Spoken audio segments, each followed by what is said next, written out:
Awesome.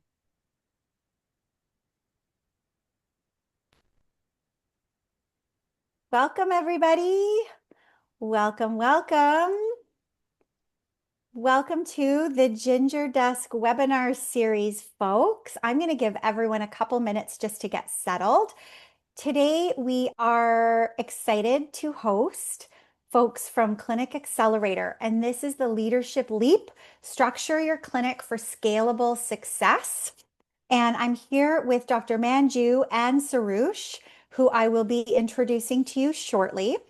Now, as you are filing in from the waiting room, please go down to the chat bubble at the bottom of your screen and then click the drop down to everyone. And I'd love for you to just jump in the chat right now and introduce yourself. Let us know your name, where you are watching us from, what city, state, or province, and let us know if you're a solo practitioner or a clinic owner and your discipline. I mean, as much info as you can share.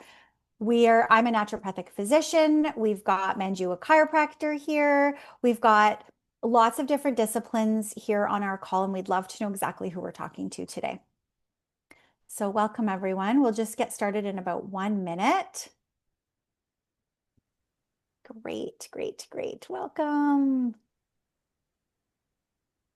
All right, folks. So welcome to the Ginger Desk webinar series. This is the Leadership Leap, Structure Your Clinic for Scalable Success. And my name is Dr. Julie Durnan.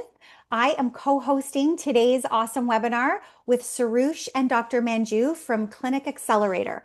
Now, before we dive in, I have a few housekeeping essentials for us. So please hop down into the chat, click on the drop-down arrow and select everyone. This will allow you to connect fully with everyone on our webinar today, and you can actually jump in there today as we go and ask your questions. If we have time at the end of the webinar, we'll also be doing our best to answer all of the questions that we haven't been able to get to. If we don't get to your question, however, we'll make sure that we address them later by email. So we'll be collecting answers for Soroush and Dr. Manju, and we can email everyone out. So a little bit else here at Ginger Desk. We are a team of virtual assistants who are specialists in health practitioner, admin systems, and tasks. Our topic today is the Leadership Leap, Structure Your Clinic for Scalable Success. And in this session today, you're going to learn how to build the right structure, track the numbers that matter, and delegate with confidence so that you can lead your team and not chase your to-do list. And this company, Clinic Accelerator, has a very special place in my heart because they are just so darn complimentary to what we offer here at Ginger Desk. So we're the VAs, and Clinic Accelerator supports the business coaching side of scaling your practice. So I'm so excited to dive into the numbers, the KPIs that matter, and more today. Now, first, I'm going to introduce you to our incredible speakers. Now, Soroush, first, I'm going to introduce you. Soroush Peyvandi is a physiotherapist turned entrepreneur who has built, scaled, and sold multi-million-dollar healthcare businesses. After completing his master's in physical therapy at U of T, Soroush landed a business and entrepreneurship podcast with over 50 episodes, setting the foundation for his passion and growth for leadership. He moved to Edmonton to acquire and transform a struggling clinic, growing it to more than 4x in under 2 years. As CEO, he went on to lead the expansion of a clinic network to 5 locations with $10 million in annual revenue in just under 3.5 years. After exiting that company, Soroush transitioned into mergers and acquisitions and performance coaching. He has closed over $40 million in healthcare clinic transactions in the first year, and he's helped clinic owners 3 to 4x their profits in under 10 months. Today, Soroush advises healthcare founders and executives all across the globe on scaling, structuring, and selling their businesses. He combines deep financial insight with real-world operational expertise, and his focus is helping leaders think bigger, execute smarter, and build companies that last. We're so honored to have him here today sharing with us. And then Dr. Manju is a healthcare entrepreneur and chiropractor dedicated to helping clinicians build profitable, people first businesses. With over a decade of experience in both clinical practice and business ops, Manju has built and scaled multiple successful healthcare locations, and she now empowers other colleagues of ours to do the same. After starting her career as a clinician, she transitioned into clinic ownership, opening and managing two thriving multidisciplinary clinics with over 30 team members across physio, chiro, massage therapy, naturopathic medicine, and psychotherapy divisions. Her hands-on experience growing a startup into a multi-million dollar practice gives her a deep understanding of what it takes to lead, scale, and sustain a high-performing team. Today, Manju is the Director of Partners at Clinic Accelerator, and she helps hundreds of practitioners find their footing and accelerate their growth. I am so honored to welcome these incredible professionals to the Ginger Desk webinar series. And I'm going to stop yapping at you right now and pass it over to Dr. Manju and Soroush. Welcome, folks. Thank you so much for being here. Thanks for Thank you for having us. Thank you. And thanks for the lovely intros. Thank So you. let you, yeah. So I'll let you start, I guess, Soroush, and then we'll take it away. Yeah, well, it's great to meet everybody online virtually. And again, Julie, thanks again for that intro. So today's session, the two main premises of today's call is really like we need to get to the core of two very critical things of how do you actually scale the business. In the last like 4 or 5 years, it's actually very simple principles that leads people to successfully scale a business because a lot of times people think that you need to have a very complicated structure in your business to actually be able to scale really well. So maybe we can pop over to the agenda because the intro Sure. already was awesome. So we're going to talk a little bit about what it's going to take to scale a business effectively, the roadblocks to scaling. And by the way, if I'm coughing a little bit, I'm just coming off a horrible fever, so just surviving today. So please excuse any coughing or anything like that. The key metrics that we have to have, and a lot of times this is a very simple thing that most people oversee. And then we're going to go through a case study, and I actually have real numbers from one of my clinics to show you guys the real actual progression of revenue and what the scoreboard and stuff looks like. And then we'll have some time for Q&A. But if we go to the next slide there, Manju, the first thing we need to do is do a mentality check-in, right? And the reason for that is before you can scale a business, we have to always recognize, and this is the first thing that, and maybe Manju, you can talk about this too. Hmm.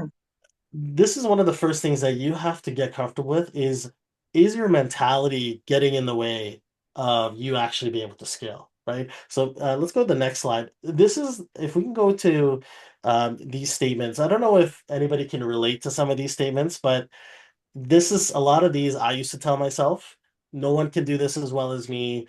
We're busy, so we're doing well. We have patience. Oh, if I step back, things get worse. There's money in the account, so I think I'm doing well. I already know my numbers. My accountant will tell me what I need to focus on. I can work more to make more money in my business. These are they're not all lies. I mean, some of them can be true, but these are statements that a lot of people tell themselves that I think is becomes a crutch to you actually scaling your business, right? So, like for example, the first one, no one can do it as well as me. The one major principle that I had to fundamentally change in my own head was that you need people to do it 80% well 100% of the time versus you doing something 100% well only 20% of the time, because you are going to be busy doing so many other things. And so you might drop the ball, you might not be able to do it. And so you have to be okay to let other people take control, even if they're not doing it 100% as good as you are. Most people won't notice that difference between the 80% or 100% because done is better than perfect. And I think we have to recognize that. And just other things, for example, if I step back, things will get worse. If that does actually happen, it's just speaking to the fact that your business is not set up properly for success, because that should not be the case. You should not be able to take you should not take a vacation and then come back and there's chaos in the business, right? Or things things are, your revenue is dipped, or someone quit in the middle of your vacation, or whatever is going on. There's a lot of things that happen in a business, right? I don't know, Manju, if you want to make it. Yeah, absolutely. So I will definitely speak to that and say I've had all those thoughts that had definitely occurred in the first 5 years of my business. In my first year, I actually had to switch locations. I had to, get up and, realize my leads was awful and a lot of mistakes that I made. And then when I was successful, I had those thoughts, and what I deemed successful would be, oh, I have money in my account and like I have more than last time, so I must be doing well. Or, my accountant will take care of the strategy, and they'll be the ones that'll tell me, oh, what do I need to do for the next fiscal year? Where year after year, that did not happen. So I do agree with that with these points. It's and a lot of these thoughts go through our heads, but they are the ones that hold us back. So we really need to sort of get rid of a lot of this thought process, and we'll teach you how to do that as we go through the rest of this webinar. Yeah, and so if you go to this next slide here, the Hmm. key message is do not be your own barrier for growth. So you need to have a paradigm shift. What you take from today's call, you have to, have this mentality overseeing the content of today's call, because that's the key thing, is that you are able to effectively get your team to do a lot of these things. And if we go to the next slide, your number one goal truly, and this is a nice way of saying it, you have to become useless to your business. And I don't mean useless as in like useless like in a bad way, but useless in a way where the business is not dependent on you. I'm sure you've heard of this. If you're looking to scale to multiple locations, and especially if one day, which I think a lot of people can agree to this, you're putting a lot of time, energy, and money into these businesses. And if you want to sell them down the line, this is one of the main things that a lot of buyers are going to look at. Are you super attached to the business? Because I just can't even count how many times I'm on a call with somebody who's had a business for 20 plus years, and they're like, well, I want to sell and get out in the next 6 months. And their business is not designed for that, right? And so we have to actually work with them to implement structure, to implement the basics, so that when they leave the business, that business doesn't collapse, because a buyer is going to be able to sniff that out, right? And this is why it's kind of interesting to think about that. And if you go to the next slide here, Hmm. really And I'll your just job. speak one, I'll just add to that there, is we talk a lot about that at Accelerator as well. And I know Soroush and I have had many discussions on this, because if you're the sole person of the business and all the revenue is generated through yourself, and so there are no systems, there are no operations, and people are nervous to purchase a business like that because they know that half of those patient files or patients will leave and they will find someone else, or they'll follow you, or whatever the case may be. And a good example that I had personally speaking was my maternity leaves. Like they both kind of give me a very eye-opening insight as to what was wrong with the business. And truthfully, the first mat leave I had was 3 months, because I came back to my front desk admin giving me notice, and my one clinician saying I'm opening a practice down the street. So I knew at that point, okay, yeah, I have more money in my bank account, but really this is not a business because it's too dependent on myself. And the next few years were really crucial to developing systems, because I was able to actually relieve myself from treating. So I wasn't a treating practitioner for about 4 years before I exited. And I was able to take an 8 month mat leave. And I know that's important for a lot of women, because we don't think about those things when we get into these professions. So you really do have to make this your mantra, where like you are useless to your business, and that's a good thing. Go to Vegas and don't worry about it. Mhm. Yeah, 100%. Very key point. And if there's anything you're gonna screenshot and print and put it in your office, is this one statement. If you are wanting to be the true CEO of your business, you have to be focusing almost entirely on attracting talent and aligning incentive, right? This is a very common saying. A lot of people talk about this. And if you're like, well, I have to do all these other things, I have to, obviously help with the operations of the business. That's a good thing that you're recognizing that you don't have enough time to maybe go out and attract talent. We're talking recruitment and aligning incentive, meaning, okay, what role is this person gonna have? How am I gonna compensate them, etc. That's truly when you become a real CEO of a business, not when you're an owner operator, because that is going to prevent you from scaling. And I know we have a couple slides here on work structure. So a lot of people are kind of in this phase probably right now, and if you're not, awesome. I'm glad you've Yeah. evolved from this.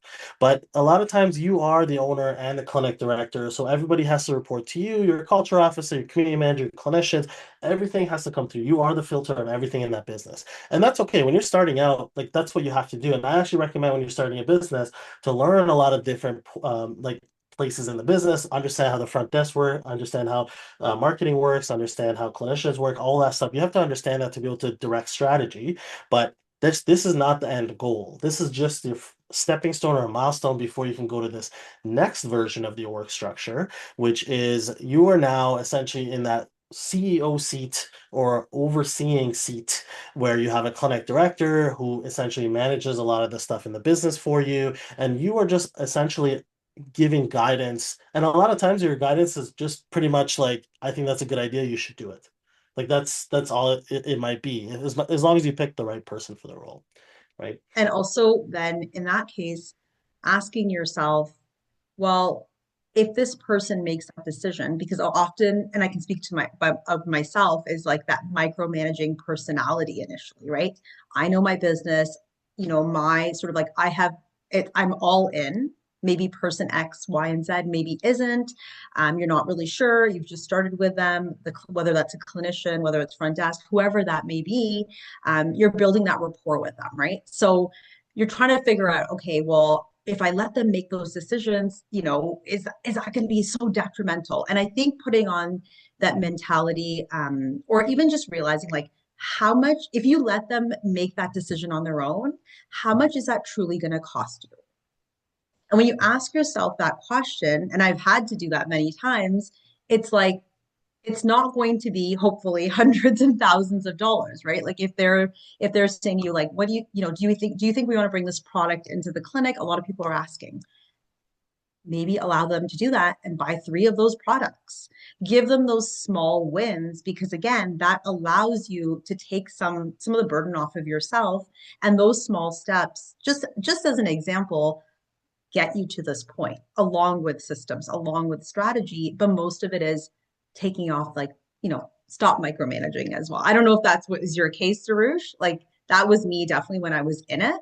And just kind of stepping back and being like, oh, they can do this. They can handle this. Yeah, it's the classic, a lot of, I can speak from the physio side because I'm a physio, Yeah.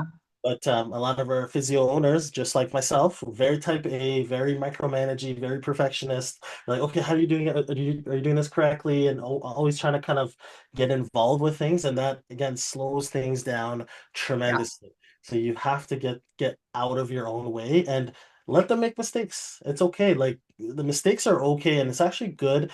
People have to feel safe and confident that they can make a mistake without their job being on the line. And that's the critical thing, right? If you've always managed everybody where as soon as they make a mistake, you're writing them up and then you're writing up for the next mistake, you're creating this culture that mistakes are not allowed. It's not about the mistakes, but it's about what they're going to do to then try again to rectify the mistake. That's where you're training everybody. That's how you actually train leadership into people, right? Okay, so let's go into the meat and potatoes. So we've kind of addressed the mentality, right? But let's talk some real reasons why people don't scale, right? Again, we've kind of addressed it a little bit, but you're not looking at numbers enough. And we're talking about all kinds of numbers like metrics that are coming out of your EMR, profit and loss statements. Again, you're looking at some basic stuff and you're doing accounting with your accountant, your year end with your accountant once a year. That's kind of you looking at numbers. You're not developing leaders. You have to do this if you want to scale. You cannot scale a business on your own. You need good, reliable people to help support the business. You're not developing enough repeatable systems, meaning for everything you do, if that has to happen more than one time, you have to document it and you have to create a system around it and you have to then give it to somebody to hold on to that or to champion that, right? If you're doing something one time, you don't need a system for it. But if you're doing anything more than one time, you're going to need a system for it, right? And then not understanding your KPIs or your metrics, which ones that you need to work towards, right? And we can talk a little bit about that as well. But I know, Manju, you had some thoughts on this too. Yeah, absolutely. So a lot of the times, people would ask us, and I would ask this question as well to my accountant, is I'm in Lindsay, Ontario. There's my clinic, and there's about 10 that surround me. Am I doing as well as them? Do you have any clinics in Lindsay that you can tell me? Am I measuring up? How, if I'm not, then what should I be aiming, towards? What sort of what should be my revenue target and this and that? But we kind of are looking at really high level, and I think Soroush is going to go through the basic metrics that you need to know week to week, because when we simplify it, it doesn't, again, have to be one thing that we get at the end of the year from our accountant and then we say, whoa, what the heck, where did that come from? It's sort of what you're measuring week to week that will make that difference, right? So you don't have to ask the accountant that question anymore. It's something that you, again, can measure yourself with your team week to week, and we'll explain further. 100%. All right, so let's maybe talk a little bit about what do the winners do? The ones that actually scale businesses well, the ones that obviously create really successful companies, and where people want to actually join them and want to grow with them, right? I forget the next slide here. So mo Yeah. most of the time, people who have scaled well, they have full control over their numbers. Okay. And so again, what we mean by this is if every week you're not looking at metrics of your business, and I'm talking every single week. We're not talking about every month, we're not talking about every quarter, but every week you have to be looking at your numbers, and you have to understand um, basically you have to start to see things coming before they actually happen, right? Most of the time as owners, we often are in defense mode. And if you don't get into offense mode, you're never going to actually scale or grow the business because there's so many fires to be put out. Things happen. Somebody wants a raise, somebody wants to quit, somebody asking for this new thing, and somebody's complaining about somebody else. Like there's so many things that are happening in a business. But the very basic of you understanding numbers and I know numbers not going to give you the full picture of everything, but it gives you a really good picture that a lot of people again don't even look at, and we'll show you like an example of a scoreboard in a second, but that's the very first thing, right? You have to have your full control of your numbers. The next thing is you have to, like we talked about before, you have to start developing these systems for these four major categories, right? For your operations. So these are things that are happening, day to day in the business. Your system for recruitment, again, if we go back to the slide where it said attracting talent and aligning incentive, you have to have a system where you're going out and meeting these really great, talented people in the industry and trying to bring them into your business and train them and then align the incentive. Systems for growth. So we're talking about both growth internally in the business as well as growth from a scale perspective to more locations. You have to also have growth systems for your marketing, maybe social media, etc. Like whatever it is, those need to be in place, as well as a system for career progressions, right? So you have people who you recruit into the business, but if you don't have a system for career progression, then those recruits are going to end up leaving anyways. So you have to connect those. And again, going back to the same statement of attracting talent and aligning incentive, you need to be able to create this loop where every person that comes into your business sees that this is a really good business and you have a path for them to grow. You delegate stuff to them, and then eventually they become a leader in your business, and then they then become social proof for the next person who then you can recruit and kind of go through that same cycle over and over again. Okay. Um, and if we go to the Just next put slide. into, Oh, sorry, yeah, definitely. I just put into the chat real quick, but how many of you are exhibiting that same issue with recruitment? And how many of you have actually presented into your interviews a pathway for career growth? I'm really interested to know that, because most people, I still think, don't do that. And we know it's very competitive now to recruit any type of clinician. So just curious to know if you could just shoot that into the chat.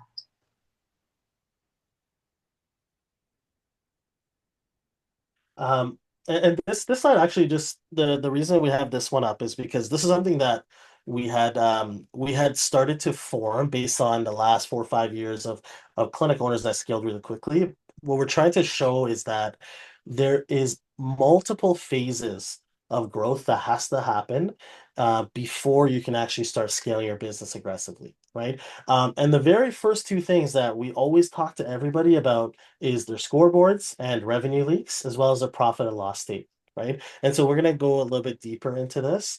If we go into the next slide here. So this is an example. So when you look at your scoreboard, actually, first of all, maybe throw in the chat, who is currently using a scoreboard at all?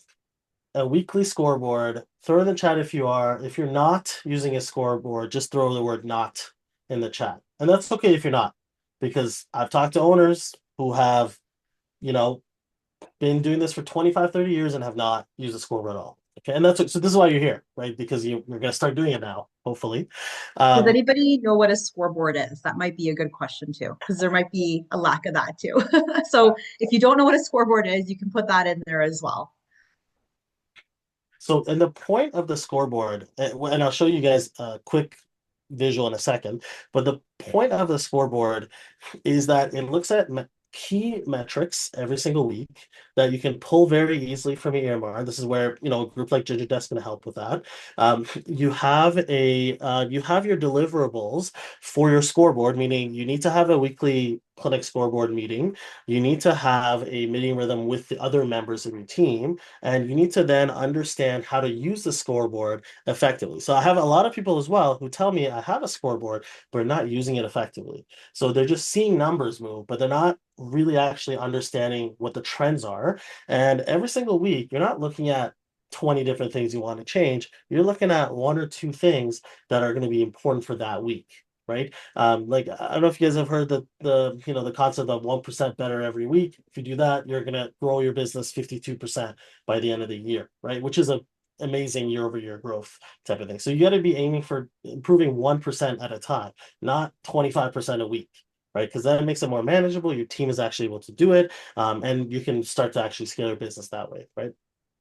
If you go to the next slide here. So we'll talk a little bit about a case study. This is actually the actual profit and loss statement of one of my clinics. And so what I want to show you guys here, let me see if I can draw on the screen here. So this business was actually a business that was kind of dying, and this was the first clinic that I flew out to Edmonton to take over. So historically, every year, this business was doing about $500,000 of revenue. I came to Alberta in 2019 August, and because of some political reasons, the entire team had left. And so pretty much it was just me and my business partner, Matt, at the time. And what we did, these are the exact steps that you can see here in order to, and I want you guys to see these numbers for real, so you know that I'm talking from experience. We immediately almost doubled that business through COVID, right? And tripled it by the end of 2021. And right now it's at about under 2 million, but if I give you the most updated numbers, we're at about 2.3 million in this business. So we're looking at almost a 5x of this business over the last 5 years. And I'm not trying to oversimplify it, but literally all we did was put in a scoreboard to look at every single week. We had a proper profit and loss statement we're looking at every single month. We developed an org structure, meaning we created that sheet that we showed you earlier. And then we saw that, okay, me and Matt were in every single hat. And we started to think, Mhm. okay, how do we then put more people into this org structure? How do we grow this org structure? We created an onboarding package to make clinicians coming in really enjoy the experience that they're coming in, and we train a lot of things through the onboarding. We really doubled down on recruitment and hiring. We started throwing events. We did a lot of mixers, and real obviously aggressively made our name known in the community. And then we documented the hell out of everything, right? And then we also then started to delegate, right? This all happened within the first 6 months of the business. And the delegation was the most critical piece at the end. But you need to have all these before you can start to delegate, because you need to know what you're delegating and how you're delegating, right? If we go to the next slide here, so this is actually our scoreboard. So we have over 73 metrics that we're looking at every single week.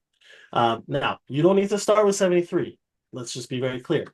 You need to start with your top 10, top 15, and we're gonna give you guys a template for the scoreboard if you don't have a scoreboard, so you can start putting in some material. We'll talk about how we're gonna actually. So we're gonna use the scoreboard implementation as the next case study for the delegation piece. So you'll see that in a second.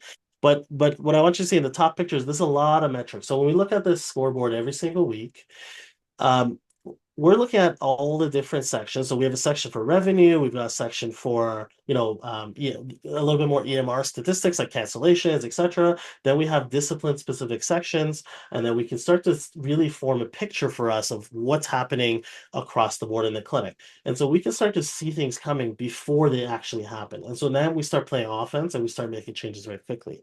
And the revenue section, for example, you can see this is one of our, again, these are real numbers.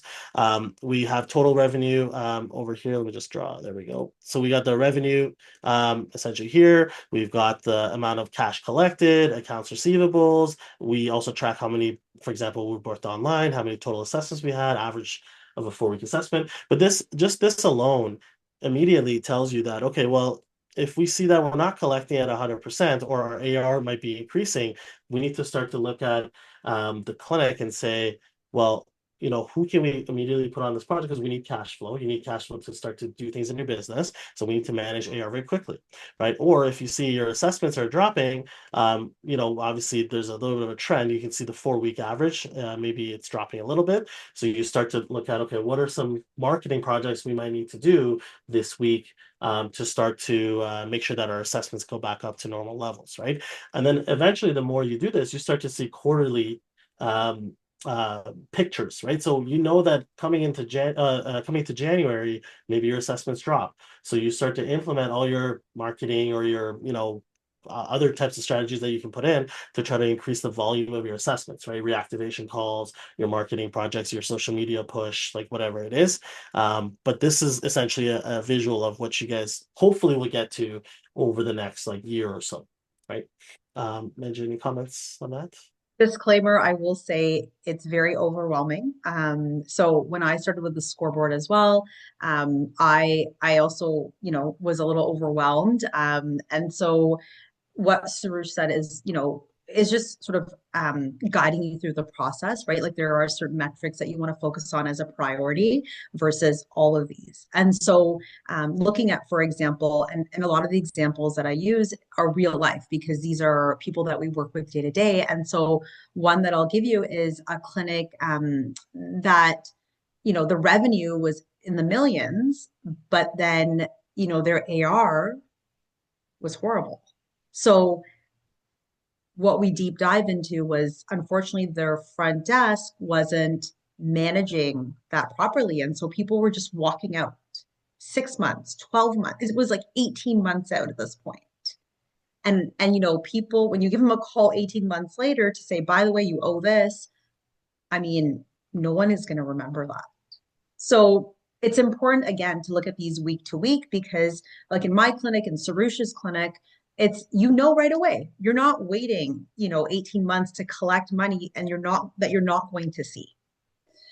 So I guess it's just one of those things like it may look overwhelming right now, but again, there's certain ones that we want to pull and focus on.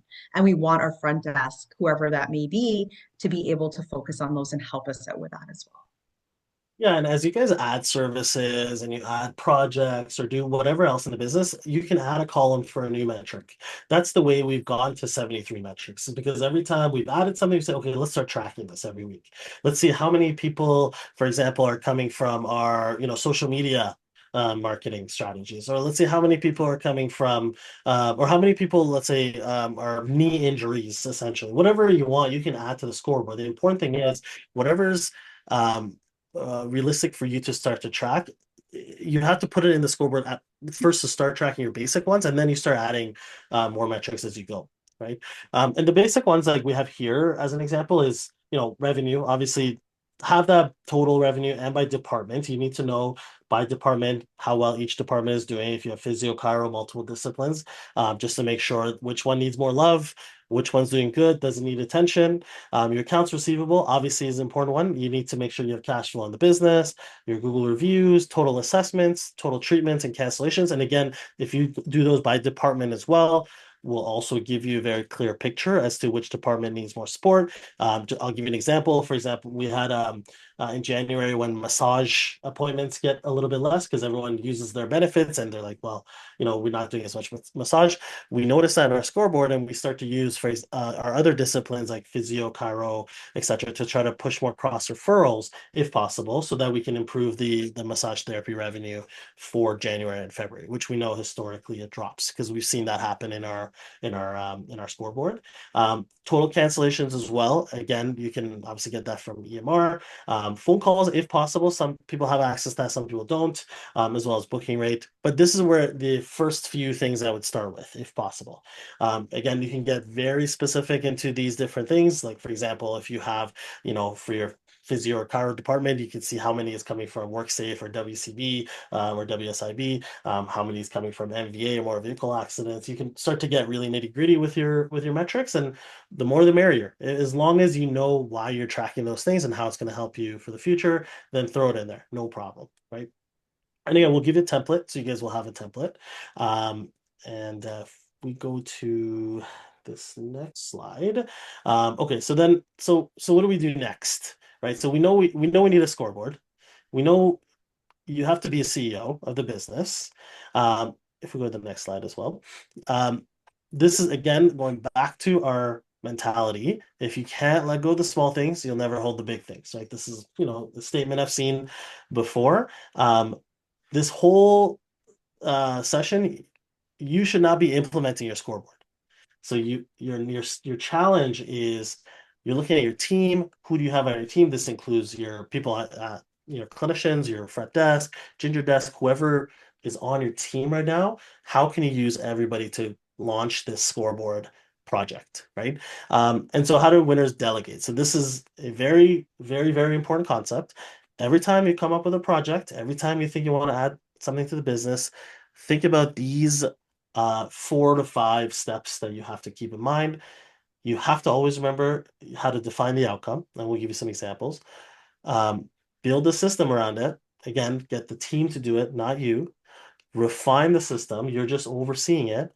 Make sure there's enough check-ins happening to make sure that's moving well, and outsource the repetitive. We call $1 task or $5 task for you as a CEO, but it might be $1,000 task for another group, right? Mhm. So think about it like that. Okay. So let's define the outcome. What does that mean? So imagine right now you're talking to me as the person who's going to implement this project. You have to be very clear on what you want. It's not that we need to track our metrics better. We need to look at our numbers better, right?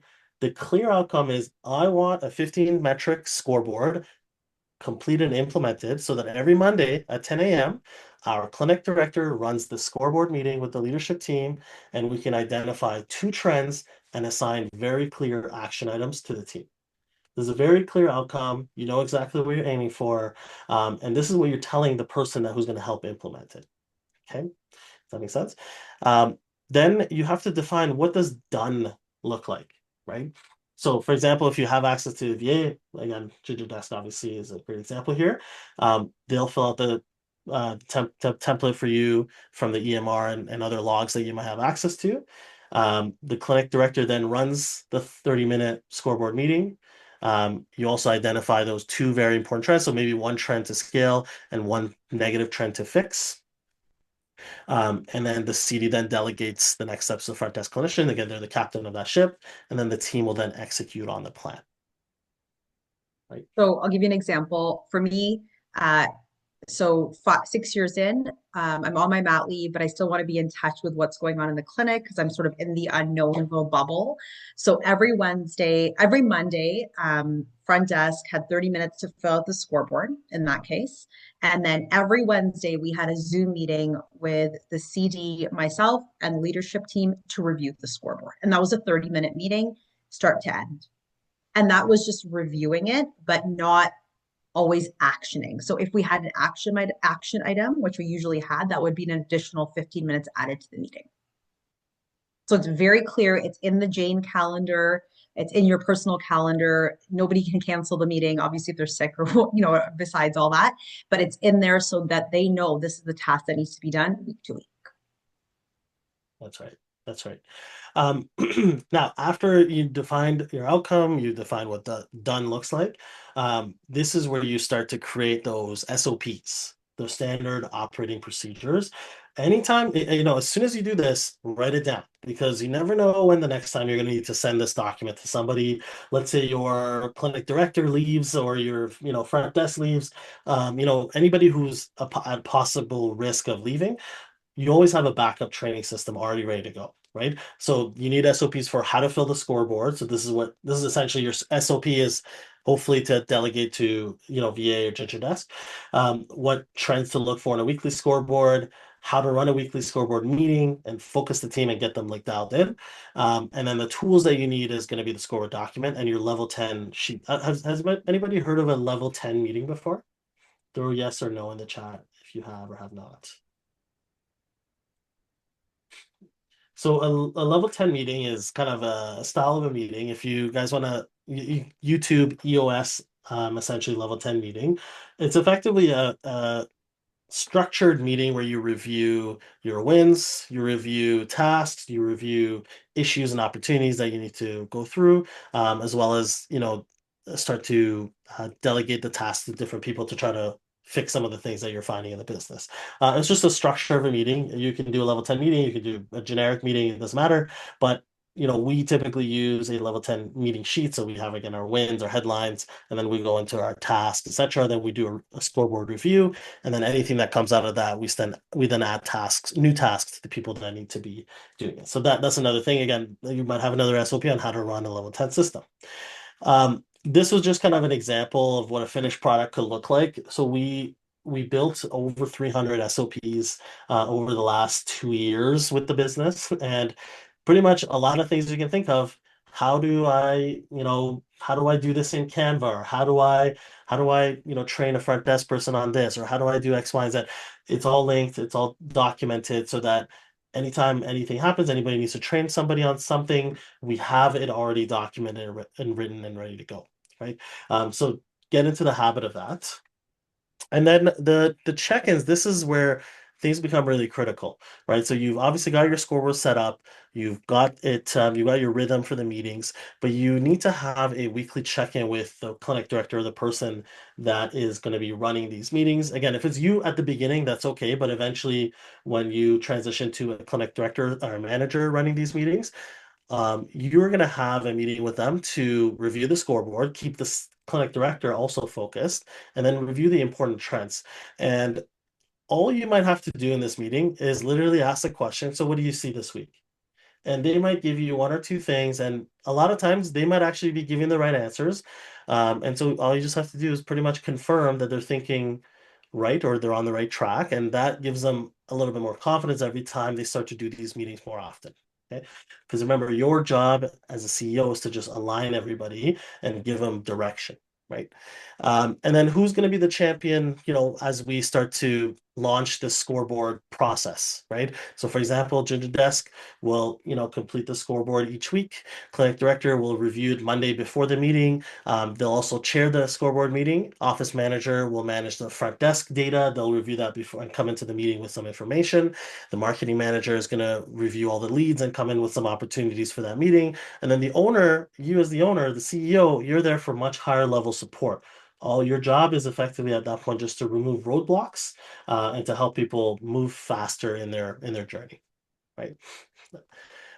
So the next steps for you guys on this call, obviously you're going to get a template, start tracking these metrics, and document the process. Basic documentation, literally just steps on how to do it. Start scheduling your weekly meeting, and make sure that you review the scoreboard before you go into the meeting, and start thinking about what are one or two things, like we mentioned before, that are going to be critical for us to talk about, right? Like don't you have to be cautious of people getting distracted. So for example, there was a meeting we had where we had a really critical problem with our treatment plan process. I mean, it's a plan we're giving out to patients, and one of our managers said that, oh, I'd like to implement a new service. We talked about, okay, well, right now we have this huge leak in the business where patients are not coming back, they're not getting good care, they're not reaching their outcomes, and then we have this new service. Can we make more revenue through a new service? Yes, but it's not going to fix this problem that's a lot more critical to the business. And so we then had to shift gears. Yes, they weren't super pumped that we're not going to launch a new service, but this was more critical and we had to focus on that. We agreed, let's fix this, and then we'll focus on the new service. Right. Again, that's going to become your job. You are going to be the captain, right? Unless your clinic director is going to be the captain, and their job is to steer the ship in the right direction. And it all goes back to your scoreboard, essentially, That's right. right? Yeah.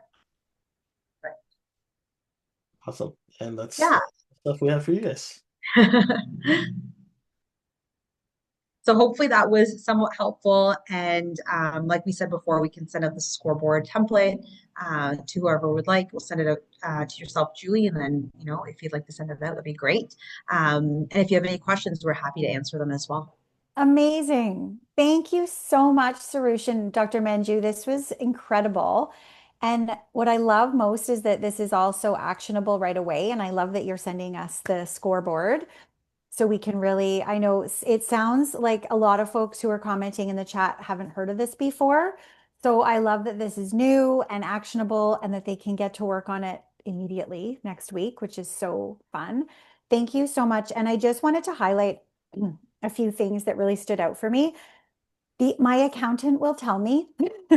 I'm so glad you said that out loud because so many clinicians think that their accountant's going to tell them when their clinicians are making enough money or when they should invest in the new piece of equipment or when it's time to invest more in marketing. And the truth is they're not.